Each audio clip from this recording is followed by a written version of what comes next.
Mit dem Windows Explorer könnt ihr eure Suche speichern und später jederzeit wieder aufrufen. Leider hat es ein paar kleine Haken und ich zeige euch, wie ihr damit umgehen könnt. Hallo und herzlich willkommen zu den Tipps und Tricks rund um die optimale Nutzung digitaler Technik. Mein Name ist Arno Burger und heute geht es darum, wie ihr Suchen speichern könnt. Wenn ihr herausfinden wollt, wie ihr mit dem Windows Explorer überhaupt sucht, dann schaut euch das Video an, das ich in der Infokarte verlinkt habe. Dort ist es ausführlich beschrieben. Nun zum Speichern der Suche. Ihr ruft zunächst mal natürlich den Windows Explorer auf und jetzt machen wir eine Grundeinstellung, die das Weitere leichter macht. Wir stellen nämlich im Menü Ansicht für den Navigationsbereich ein, dass wir erweitern möchten, um Ordner zu öffnen. Das hat einmal den Vorteil, wenn ihr jetzt hier auf Übungsdateien, also im Schnellzugriff auf einen Ordner klickt, dann wird der nicht nur hier rechts angezeigt, sondern hier unten wird euch auch angezeigt, wo ihr genau seid. Und zusätzlich seht ihr hier jetzt auch den Bereich Suchvorgänge. Das kann auch sein, dass euch diese Übersicht eigentlich zu viel anzeigt, dann schaltet euch das später wieder aus, aber jetzt erstmal fürs Verständnis ist das ganz gut.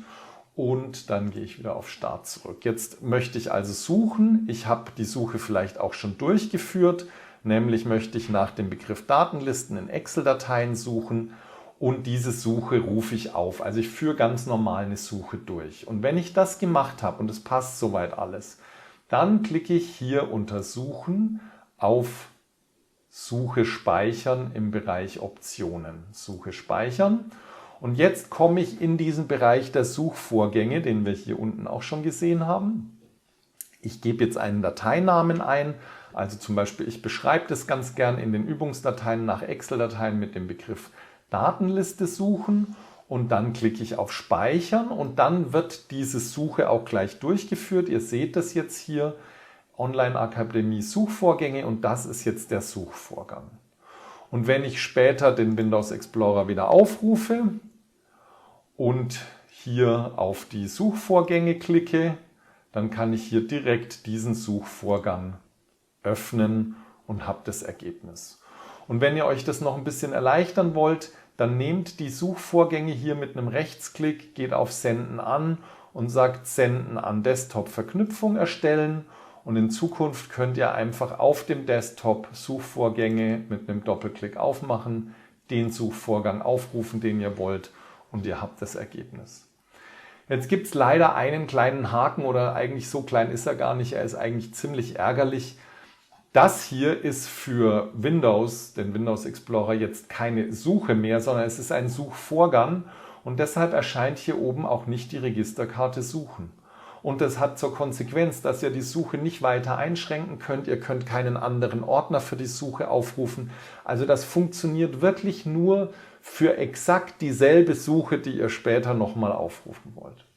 Deshalb mache ich es gerne so, wenn ich eine Suche habe, die ich so auch in anderen Ordnern anwenden will oder auch mal anpassen möchte, dann führe ich die Suche durch, genauso wie wir das jetzt eben hier auch gemacht haben. Ich habe jetzt hier mal eine Suche nach dem Autor Burger und dem Änderungsdatum diesen Monat und dann kopiere ich mir diesen Suchstring, also diese Zeichenkette. Ich markiere die, kopiere die in die Zwischenablage und dann habe ich eine Word-Datei, die heißt meine Suchen im Windows Explorer. Da beschreibe ich, was ich hier suche und hier unten, da füge ich praktisch diesen Suchstring ein. Ich formatiere das auch ganz gern noch kursiv. So weiß ich genau, was habe ich da gesucht und was sagt der eigentlich. Und dann kann ich später einfach diesen Suchstring kopieren. Ich rufe den Windows Explorer auf, suche mir den Ordner, in dem ich suchen will, diesmal Präsentationen und nicht Übungsdateien. Und dann klicke ich in meinen Suchbereich, füge dort meinen Suchstring ein, drücke die Enter-Taste und habe genau dieselbe Suche, nur für einen anderen Ordner im Windows Explorer.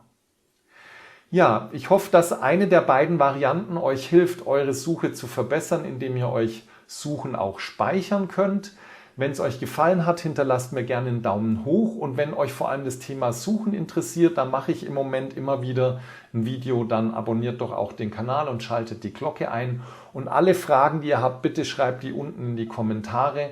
Ich freue mich da sehr, ich beantworte die gerne und das hilft mir auch zur Orientierung für weitere Videos. Vielen Dank fürs Zuschauen, viel Spaß und Erfolg beim Ausprobieren und Anwenden und bis zum nächsten Video. Ciao, euer Arno.